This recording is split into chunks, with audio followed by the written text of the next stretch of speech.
Hi everybody, I'm Dr. Sarah, staff veterinarian for Life's Abundance, and in this episode of Pet Talk, we'll be covering Canine Vestibular Disease, or CVD for short. CVD is a condition usually seen in older dogs, and with more dogs than ever living past retirement age, it's wise to be aware of this condition.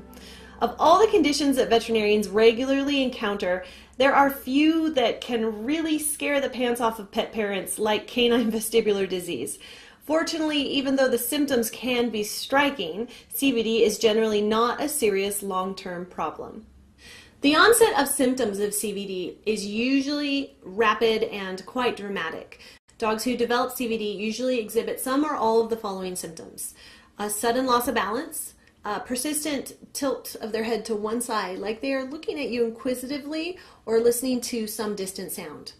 They can also have twitching of the eyes, usually to one side, and they can have vomiting and appetite loss due to motion sickness. Veterinarians have compared CVD in canines to vertigo in humans. Just like in vertigo, in CVD, a dog's eyes twitch back and forth over and over again, usually to one side. That's a condition we call nystagmus. To a dog afflicted with CVD, the world is literally spinning out of control.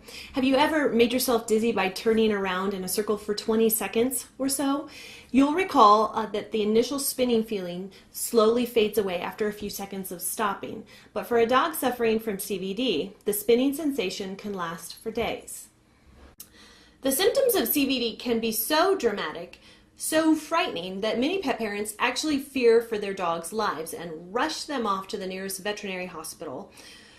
In most of the cases I've seen, however, I've been able to reassure distraught pet parents that the symptoms will pass and normal life will resume very soon.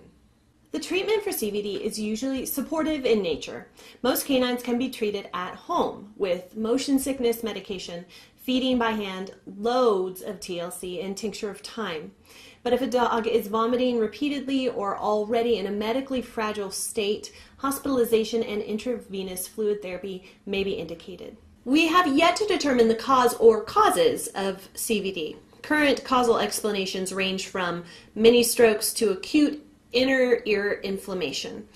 Every once in a while, I will see a dog whose health has been in steady decline over some time, and an episode of CVD signals something more serious, like a serious inner ear infection or a brain tumor. Thankfully, for the majority of our furry friends, this isn't the case, and symptoms are relatively short-lived and will clear up over time.